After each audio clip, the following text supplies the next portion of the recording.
Welcome to all of our viewers who are watching.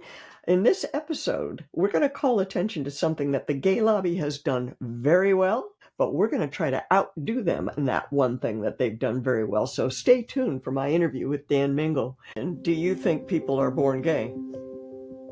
No, not at all. That lie, I'll tell you something. Born gay has been one of the most destructive myths out there. The whole controversy over counseling and regulating out of existence certain type of counseling, that, in my opinion, is the gay lobby's effort to circle the wagons around the born gay myth to protect it. Because, like you said, the science is not there. They know the science is not there. And then there's so many stories like Daniel Mingo. Welcome to the Dr. J Show. Thank you, Dr. Morris. I'm excited to be here today. Daniel, tell us a little bit about your personal journey. My personal journey. Well, I grew up in a Catholic family in the 50s, and I was the second of 7 children. I had a basic understanding of the Catholic faith, but life was a little difficult for me. I didn't seem to get along with my dad. He traveled a lot for work, and things were just not really good for me growing up. I didn't feel like I was loved. I felt like that my parents did what they did for me, that they fed me and clothed me, because if they didn't, the police were going to come and take them away. I just, It's pretty minimal. I was a messed up kid. Yeah, wow. And so I grew up in the Catholic school and learning the basic understandings and the basic tenets of the Christian faith. And I always had a heart for God. But I also had this feeling of, this is horrible. If this was what life is supposed to be, I just don't get it. I didn't have friends. My older brother was always picking on me. There was a 7-year gap between me and the next kid, and it was just the 4 of us for many years. And I just didn't feel like I fit in a lot of places. And so that's kind of gives us the background of your personality and how your life started. When did you first experience any inklings of same-sex attraction? Well, that didn't come until I was 13. I was coming home from a music lesson. It was the evening. I was taking the city bus. It only went out so far towards our house. I had to walk about another mile.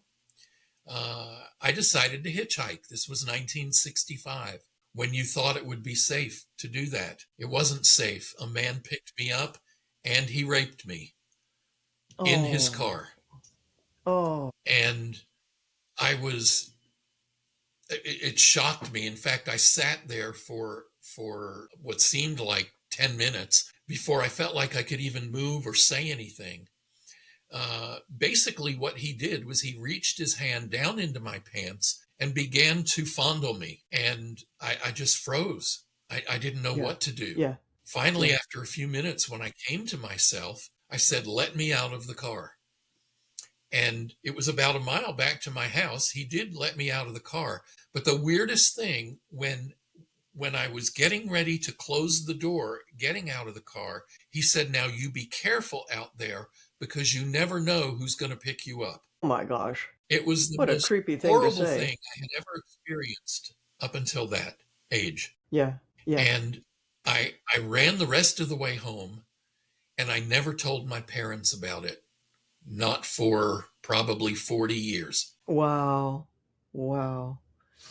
And so, what kind of impact did that have on you, Daniel? Well, it really did put me on a trajectory towards being attracted to men and guys, because I had just started puberty at 13, and I had not discovered anything that he exposed me to, and masturbation became my new best friend because I felt Oh, estranged from my dad, because there wasn't a good connection between me and my dad already. Here was a man paying some attention to me, albeit the wrong kind of attention, but my wounded boy inside grabbed onto that attention. And so I think in trying to connect with guys, I felt like this was a way I connected. So I began looking for that in other guys. So let me guess. In your opinion, do you think people are born gay? No, not at all. That's No. what that's where I was going with. I was And like, oh my gosh, right? This is not even a thought in your mind until this incident took place. It just never even entered your mind. And so, whatever other people, because often you hear people say, "Oh, I was born this way. Everybody's born this way." You at least are one counterexample that you certainly were not born that way. no, I was not born gay. Um, and the science has never borne that out. Exactly. Yeah. And Yeah. Yeah.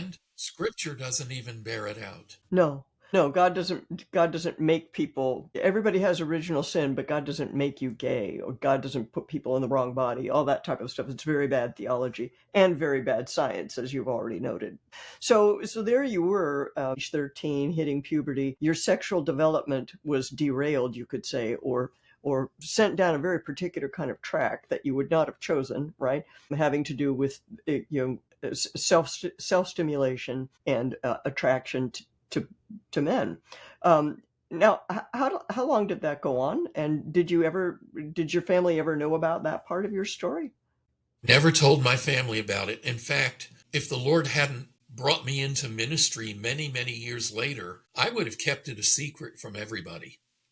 Wow. Um, but the attractions continued on. In fact, all through my teenage years and my early adult years, I was secretly hooking up with guys, Hmm. and continued that even into my marriage. Okay, so let's talk about your marriage. That okay, so you married a woman, right? Marrying a Yes. guy wasn't on the table in those days, and so you married a woman. What was your thought process when you chose to marry a woman, and you still were having these attractions and sounds like doing these behaviors? Did she know? Well, What was your whole no, she describe didn't. this? Describe this for people, Daniel, because people have opinions about whether you should have done this or not or whatever. But In, what was going on in your mind? in order to do that effectively, I need to go back a little in time. I Okay, got born again. I got born again, and gave my life to Christ when I was 17. okay. And I thought he was going to take away these attractions, and he never did. Ah, oh, At okay. 18, the Lord spoke to my heart and said, I'm going to give you a wife so that you can be a husband and a father. And I thought, now that's going to be kind of strange because here I am attracted to guys, and he's going to give me a husband. I mean, he's going to give me a wife and children. And I'm thinking, okay, Lord, how are you going to work that out? Because I couldn't work it out in my mind. So I started looking for my wife when I was 18, and I didn't actually meet her until I was 30. And Wow. oddly enough, we had an arranged meeting. We were both from churches who had a whole lot of singles, and nobody was getting married. And our pastors started talking to one another, comparing notes. We both grew up Catholic. We both came from large families. We both sing. And they thought, these two have something in common. Let's see if they want to meet each other.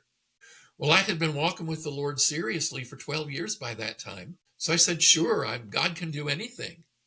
So when we met, we hit it off. In fact, yesterday was the 43rd anniversary of the day we met. Oh, how nice. Yeah. So, and we married 13 months later. But I was a coward. I did not tell her about my same sex attractions. Okay. And all of these years, I was following the Lord as closely as I knew how, but still being driven to hook up with men. Mm-hmm. Mm-hmm. Would you describe it, Daniel? Daniel, you use the term driven. Would you describe it as an addiction or an addictive process of some sort? Now I do. Now Right, I do right. describe Looking it as back an on addiction. it. But this was in the 70s when I started this path. And in the 80s, when my wife and I got married, and nobody was talking about addiction in terms of Yes. sex. People would say, well, you're just oversexed. I think that Mm-hmm. was the term that was used back then. And Mm-hmm. while I may have been oversexed, it, there was this driving force in me that I would battle and I would resist and I would cry out to God all the time, take this away from me, take this away from me. And when I finally gave it up was in the early 90s, and I was still crying out to the Lord to take it away from me. And he broke through all of that was in me, and he spoke to my heart and said, Daniel, I did not give this to you. I cannot take it away. You have to surrender it to me. Ah, okay. I've heard this phraseology from other people who have left pride behind.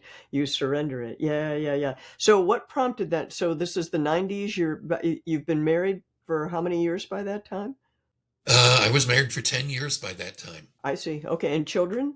We had three Did you have children? sons. You have three sons. And you asked before about how, about going into marriage, having the same sex attractions. I had no idea what my wedding night was going to look like, but I knew that the Lord had put us together. So I was trusting that he's going to work it out. He told me he was going to give me a wife. He's going to work this out. So at what point did you tell your wife about it? It was in 1993. I had been cheating on her during our marriage from years 2 through 10 when I was away on business trips. I never acted out when I was at home.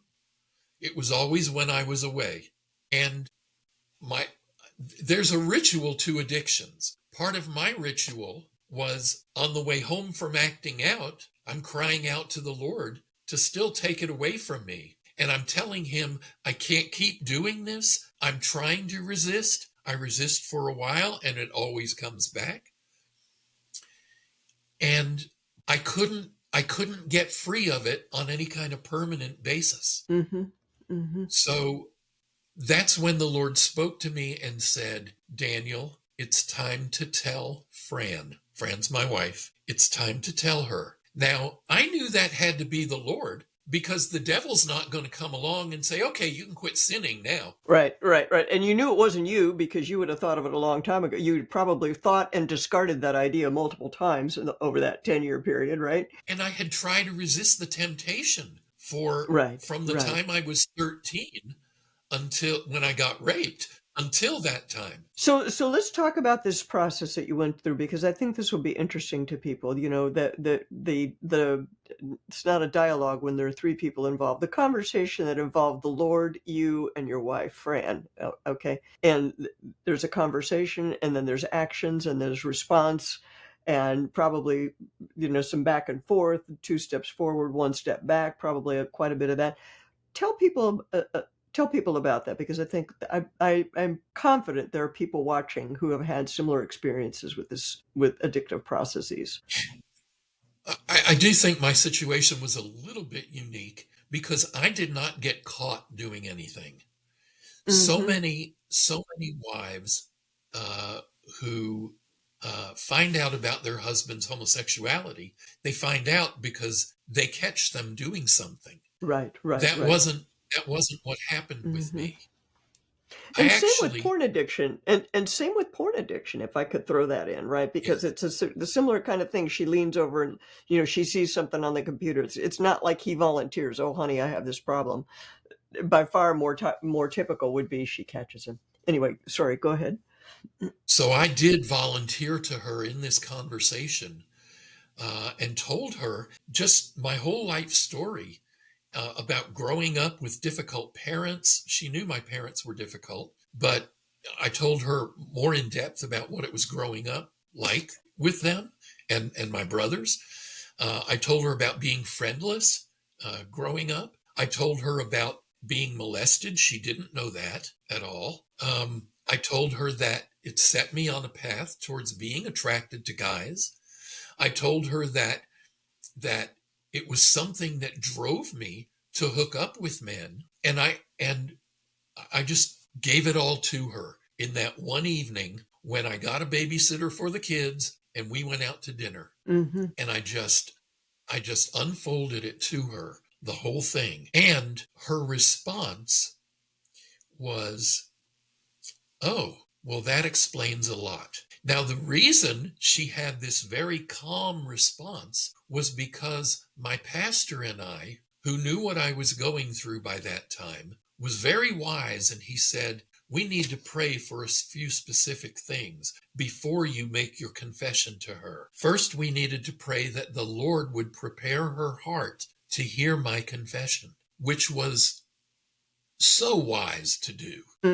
It's not like I Right. could just run home and say, hey, honey, guess what? The Lord Right. needed to prepare her heart. And then the other two things was that I would know the right time, have a sense for his timing in this confession, and be able to convey to her in words that she would be able to understand coming from me, because this was going to be totally foreign to her. And so it sounds like you succeeded in the sense that when she said, that explains a lot, it means it wasn't a complete shock to her somehow. Well, the homosexuality was a shock. What Hmm. wasn't a shock were the things about growing up I that see. that I I had see. experienced. And that Those were the showed up in things. other ways. That showed up in other ways in your family life and so on. There you Yes. go. Yeah, that makes a lot of sense. Our friend in Singapore, Dr. Brian Shen, often talks about that. That when people have a same-sex attraction as part of their personality, there's the contributing factors um, have a life of their own and cause problems of their own, even if they're not acting out sexually. That stuff still needs to be addressed, right? So this is a very Yes. interesting thing. Now, and so at that point, so you had this dramatic moment, and it sounds like it went as well as one could expect. What was it like after that, Daniel? Well, that was the point at which we realized this is an addiction for me. Mm, And my wife described it as this sin had leached itself onto me, and we just needed to figure out a way how we were going to get it off of me. mm-hmm, mm-hmm, Now, there's something to include here that's important, I think, and that's that I never identified as gay. I never took on a gay identity. I never wanted to be in a relationship.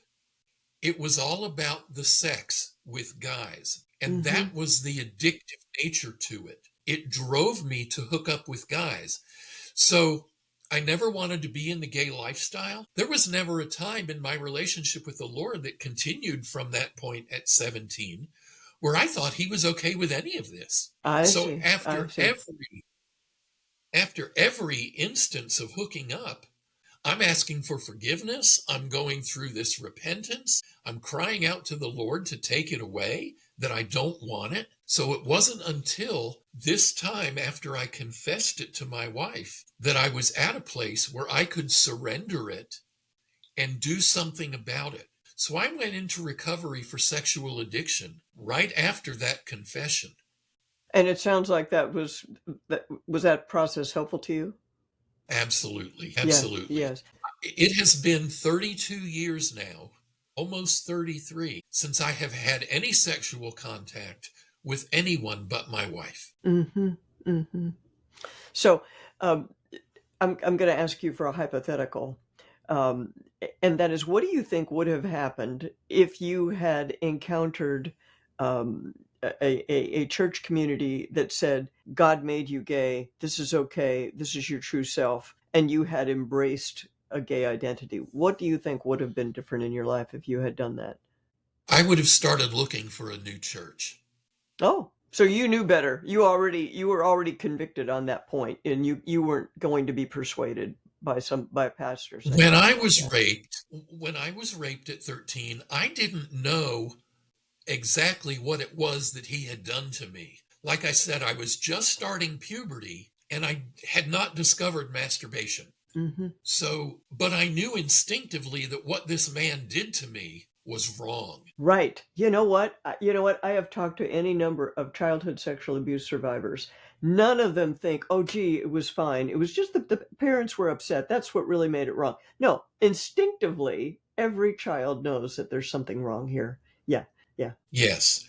And so then when I got born again at 17 and I started reading the scriptures, it confirmed in me what I already Right. believed. Right. Now, at this Right. point, I still hadn't told anybody Mm-hmm. about it. Mm-hmm.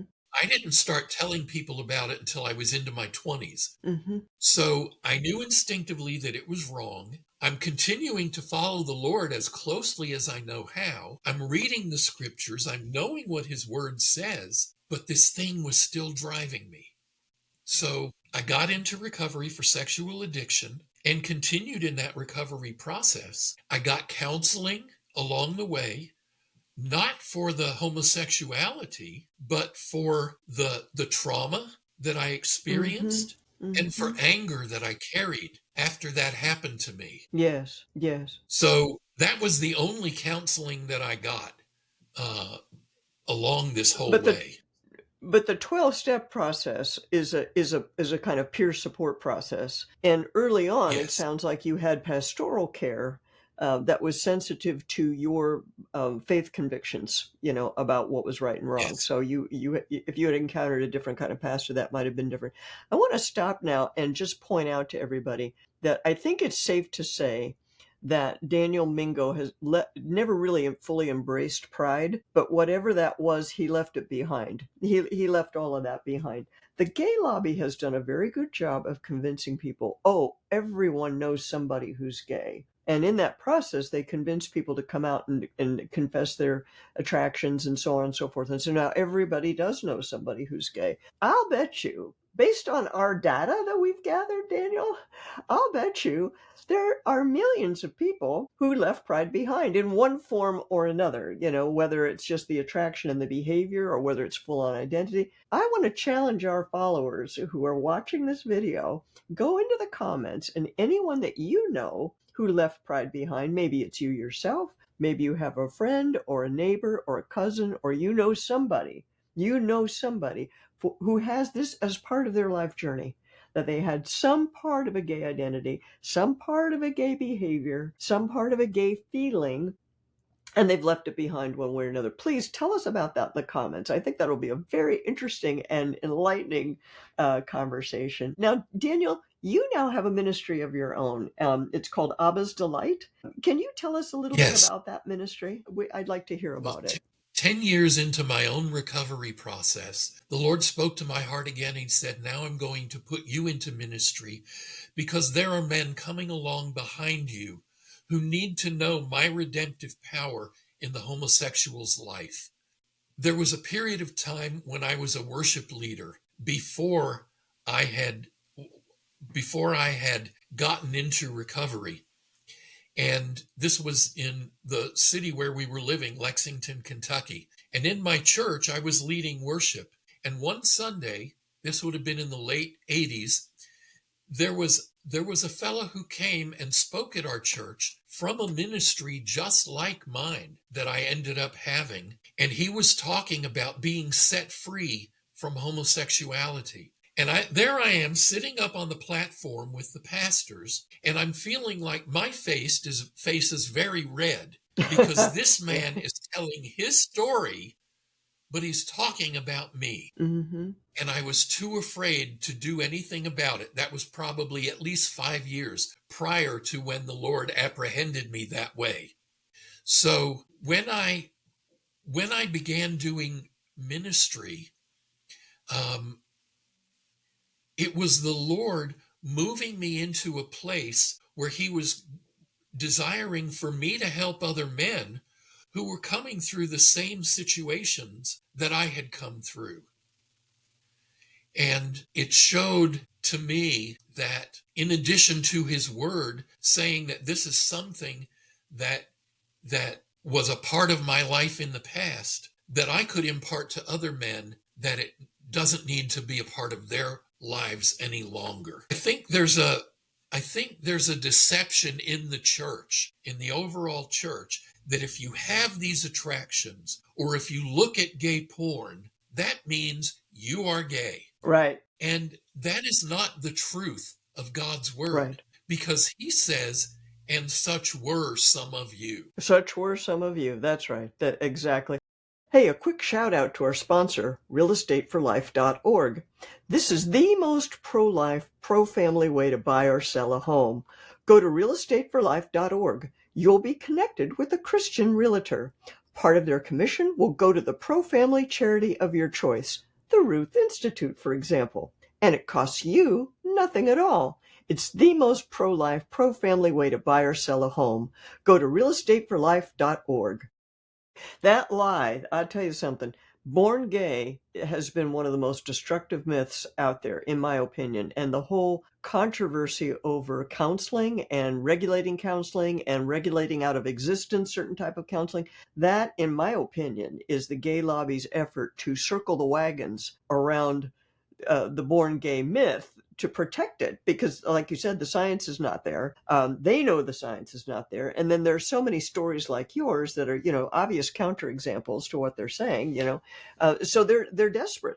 They are literally desperate to protect the born gay myth, and it's so demoralizing to the people who are trying to deal with it, who don't want, for a whole bunch of different reasons, people don't want this in their lives, and it's just it can be such a heavy weight on them to believe, if they believe they were born gay, then that just becomes more and more difficult for them to deal with. When did you start Abba's Delight, Daniel? I started Abba's Delight in 2008. Uh, Okay. I started my first 4.5 years in ministry. I was the branch director here in Louisville, where I live now, of the same ministry that sent somebody to my church all those years before. They had been looking to branch out, and I didn't know that. I had met the staff of that ministry in later years after I had started my recovery, because they would go to different churches and share their testimonies. So I went to some of their seminars. So in 2002, the Lord was when the Lord spoke to me and said he was going to put me into ministry. And I went to another one of their seminars, but I went to my pastor at the time here in Louisville. He was the one who had uh, uh, very wisely instructed me to for us to pray for those things before I told Fran about Okay. what was So going this on is with your me. long time pastor, long time relationship with this Yes, pastor. Okay. Yeah. Okay. yes. And so when I went to another one of that ministry's seminars, I reintroduced myself to them because I hadn't seen them for a couple of years. Said that, and I gave them a brief summary of my story, and said, and now I believe the Lord is telling me that he wants to put me into ministry, and you're going to be receiving a letter from my senior pastor recommending me to you for ministry. And the executive director was a lady, and she got all excited and said, oh, Daniel, what you don't know is that we've been praying for a few years to expand into Louisville. You are answered prayer. There you go. And so I started with them in 2003 and stayed with them until the end of 2007.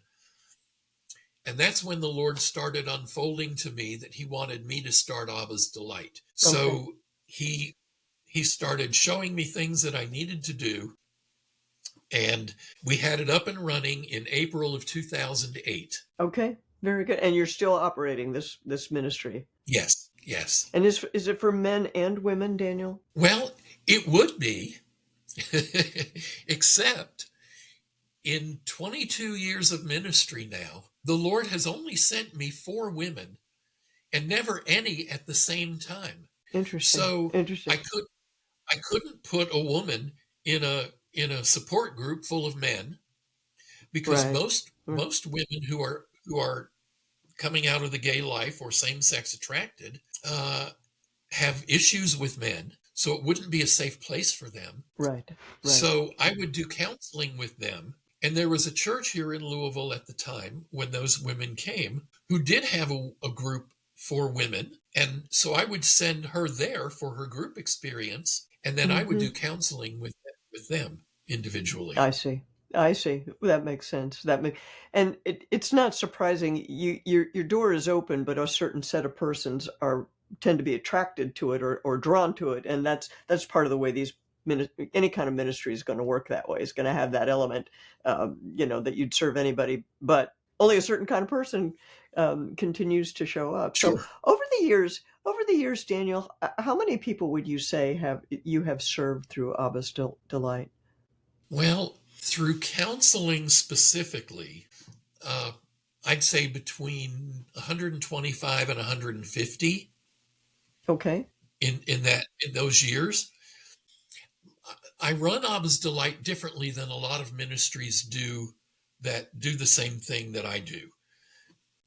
Early on, when I was setting up Abba's Delight, the Lord made it clear that He wanted me to be discipling men Mhm. because so many men, and I got into this in my 50s. So for a lot of the guys who were coming to me, I'm looking like a father figure to them. Correct. Correct. Correct. And you know how important the father figure is to the healthy sexual development, right? So, yeah, that's Yes, perfect. Do you know what, Daniel? I have said this so many times, and I'm sure you're going to agree with what I'm going to. Well, I shouldn't set you up like that, but God, nothing is wasted. Nothing is wasted. God does not waste anything. The worst thing you've ever done in your life, the worst thing that's ever happened to you in your life, what you thought was a big disaster at the time, God uses everything. And so here he is, a fatherless boy, basically, who's been abused by an older man, and he's using that to heal others. That's pretty amazing. I mean, it's that's our God. That's our God right there. there's there's a bit of humor about that idea too. God took a guy with a messed up sexual identity and then gave him three sons to teach how to be men. What was he thinking? You and your wife are go, what? And yet, so talk about that. What was that like for you? What was that like for your sons? If we had your sons here, what would they say? Well, because I had such a difficult time with my dad, being a dad to my own sons, I knew I wanted to do it differently, but I did not have anybody to show me how to do it differently. And actually, it was my wife speaking into my life things that she would observe. And so a lot of that wisdom came from her speaking into my life. And I guess, and I've never said this before, I guess I can say now that I practiced on my own sons, but have done, I believe, a whole lot better with the Lord's help, kind of being a father to a lot of these men He's brought me in ministry. Hmm. So while a lot of the ministries out there are centered around programs and you do this workbook for so long and then you graduate out, I've got guys that have been with me for over 20 years because of they see the wisdom in sticking around to be continued in their discipling. Because churches don't disciple these days. They get converts, but they don't disciple. So, is it safe to say that part of Abba's Delight is a mentoring kind of program with you? A combination of counseling and mentoring. Is that safe to say? Well, I consider mentoring discipleship. I see. So Okay. Fair enough. Fair so enough. yes, But I for am people, yeah, discipling them. yeah. But for people who aren't familiar, perhaps with that kind of language, somebody who's maybe from a different faith tradition or no no faith at all, and I hope those people are still watching because I hope people are interested enough in what we're talking about to realize that there is some live hope here. Do you mind if I ask what particular branch of Christianity are you part of now? This church you've been part of, is it part of a denomination or anything like that? If the charismatic movement in the Catholic Church in the early 70s had hit my congregation where I was the worship leader, I would have stayed. But I kept going to my Monsignor and saying, look what I'm finding in the Bible here. And I read a book probably in 71 or 72 called Catholic Pentecostals. And I had already been baptized in the Holy Spirit by that time. And Mm-hmm. I kept going to my Monsignor and saying, Look what it says here. How come we don't do this? How come we don't do this? He got tired of me doing that to him, so he put me on the parish council. Well, that'll be the end of your faith right there. That'd be the end of anybody's faith. What? But Oh dear. Oh dear. the reason I left Dr. Morse was because I didn't see being able to grow in the Lord any more than I already had staying in my parish. And I didn't know of any charismatic Catholics in my city at the time. And I See. needed to I grow. see. So you're a charismatic now. Is there there are several different groups of charismatics. I'm not sure what all the labels mean, but do you have, what do you call yourself? We, Besides born for again the and born last, of the Holy Spirit. We get that. We get that. for the last, um, well, I found one of those churches that was Protestant um, in 74. And I became a part of that church, stayed in that church until uh, after we got married. My wife was in a sister church that was here in Louisville at the time. And so when she moved to Lexington when we got married, we remained a part of that church until 1990 when I got a job promotion that brought us back to Louisville, where I had met her when we first met. And then we came back to the church that she was going to that was the same kind. So for 50 years, we've been part of this. Uh, I don't want to call it a denomination because it really is non-denominational. But it was a church that was born out of the shepherding movement of the 70s. Okay. Okay. So that's a, would other Pentecostals recognize that particular variety of Pentecostalism? Um, they they might Okay. they might Okay. have they might some of the older ones might recognize some of the teachers, the nationally known teachers um, who were common during those times. I Um, see. but but beyond those, probably not. Okay. Okay. All right. Fair enough. Fair enough. I think you've told people, you've described enough about your faith experience that people can um, get the vibe of where you're coming from, if I could put it that way. That's a little bit. Sure. I don't mean to be flippant when I say that, but I mean I think you've described it enough that people can get an idea of where you're coming from. Do you know, as we're kind of coming to the end of our time here, I'm interested to know of the people that you have shepherded and mentored and discipled over the years. Probably some of them have had back and forth kinds of experiences with their thoughts and behaviors and so on and so forth. Talk to people a little bit about that. And the reason I would like you to do that is because oftentimes when we talk about people who have left pride behind, within 30 seconds of posting the video, there'll be some gay activists come on and say, either you're really still gay, that guy is really gay, and how they know that or think they know that, I don't, he talks funny or something, I mean, but they'll say that you're really truly still gay, or you weren't really gay to begin with, right? And so it's as if they're expecting a healing that is perfect and linear and never has any bumps in the road or backs and forth and stuff like that. So if you wouldn't mind, just give us a general perspective on that process of advancing in terms of releasing and surrendering the same sex attraction and behavior, but not perfectly, or having missteps, or however you describe it in your own terms. I think a lot of people will be interested in that. Over the years, I've known a handful of people, maybe two handful of people, that God, and I would term it miraculous, took them from totally gay to totally straight, where they had the attractions, they might have been acting on the attractions, they might have even adopted a gay identity, and God miraculously touched them in such a way that they just left it all behind with nothing left in between and embraced their walk with the Lord totally. But that's few and far between in the overall scheme of things. Right, right. Most of us, myself included, most of us have to go through this sanctification. Well, we all go through a sanctification process, but for a lot of us, that sanctification process includes dying to self regarding the attractions, because for most of us, he hasn't taken away the attractions. I'm still attracted to guys, but I've learned over the years how to deal with those attractions scripturally. When I get a thought, the word says I need to take every thought captive to the obedience of Christ. That's from 2 Corinthians.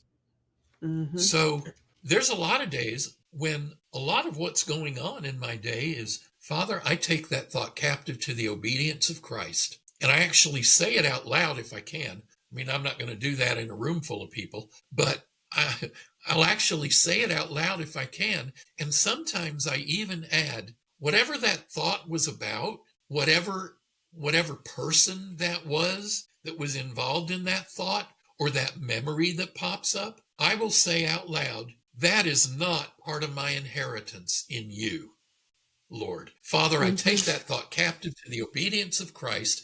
That is not part of my inheritance in you. My only sexual inheritance in God is my wife. And if a thought about sex does not connect with my wife, I need to deal with that thought. And the scriptural way to do that is to take it captive to the obedience of Christ.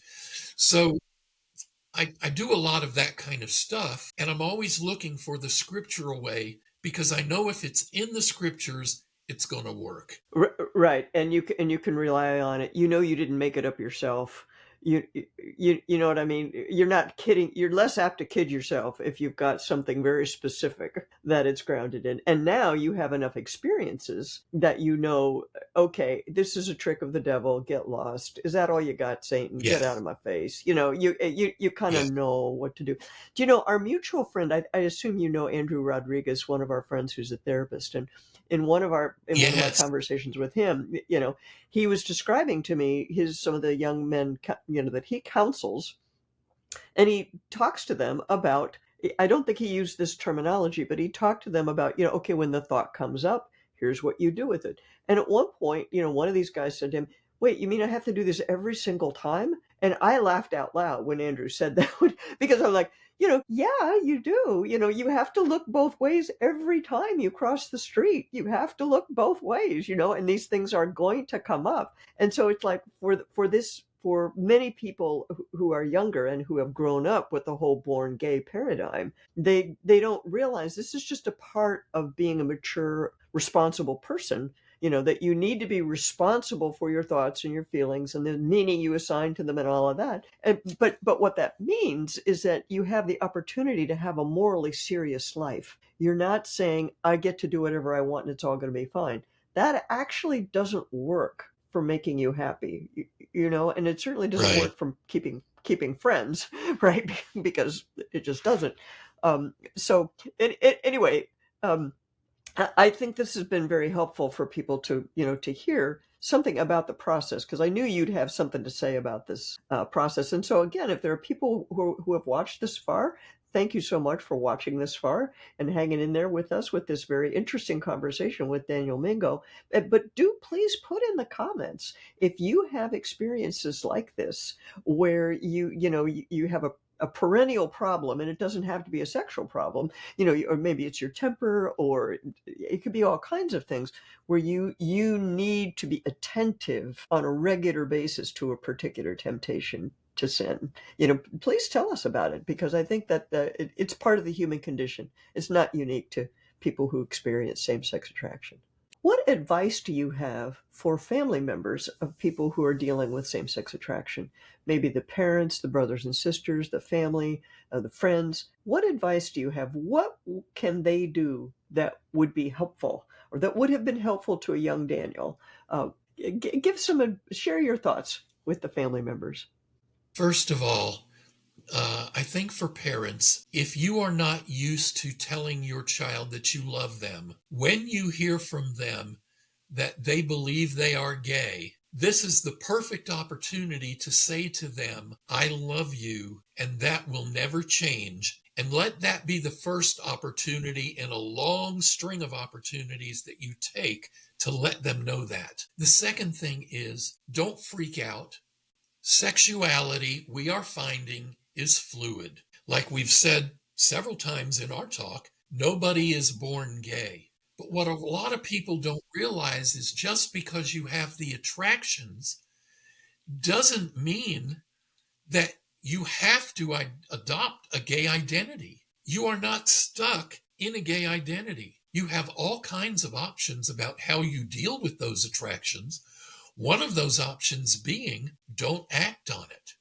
So the parents can become very knowledgeable of the homosexual condition. And there are certain books that I would recommend over others. The book that Joe Dallas wrote called Desires in Conflict, that is an excellent book for the struggler, for parents, spouses, friends, clergy. That is a book that explains the homosexual condition in such easily understandable terms that everyone can benefit from that book. Joe Dallas, Desires in Conflict. Excellent We'll book. put that in our show notes. We will put that in our show notes for sure, Daniel. Great. Thank you. Daniel Mingo, is there anything else that you'd like to add today?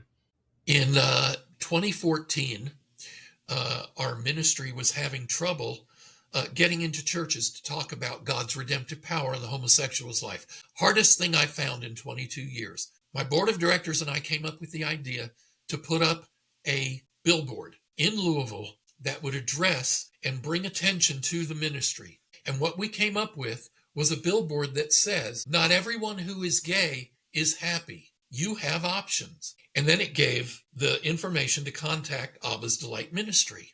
Well, you would have thought I killed a small child.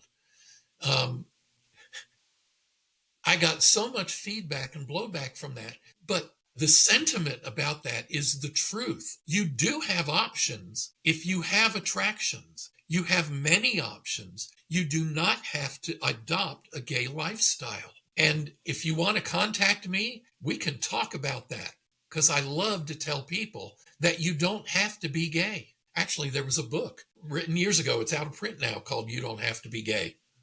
It's interesting the language that you use there. You said you have options. Do you know who else uses that language, you have options? Is the pregnancy care center ladies. When they're, Yes. pregnant, scared, you have options, right? And the enemy has exactly the same reaction, right? In other words, the pro-abortion people act like they had just killed a small child, which is really ironic that you use that particular language, because the idea that somebody can exit from this, it's like they have a script set up for you. Oh, you're pregnant, here's the script, here's what you do. Oh, you feel same-sex attracted, here's your script, here's what you do. And if somebody resists that script or goes off script, they get really upset. And to even say you have options, right? It's very ironic, I think, particularly the pro-choice people. They don't really believe all choices are the same. So Daniel Mingo, we're going to put into our show notes a link to Abba's Delight. We'll put a link to Joe Dallas's book, and anything else that you'd like to recommend. We'll certainly include that for people. It has certainly been my pleasure having this conversation with you, and I hope that all of our followers who have watched and who have listened, that many of them will reach out to you, and that those who have friends or loved ones that they're concerned about, I'm sure they're going to take a lot of solace and hope from the conversation we've had here. So I want to thank you so much for being my guest today on this episode of the Dr. J Show. Thank you so much for having me. I love doing it. Hey, thanks for watching. Since you're a fan of the Ruth Institute, you should really sign up for our free e-newsletter. We'll send you a free download of our report refuting the top 5 gay myths. It's filled with our unique combination of personal stories and nerdy data. You can click on the footnotes and be taken directly to the references. It's totally free, so sign up at the link below today.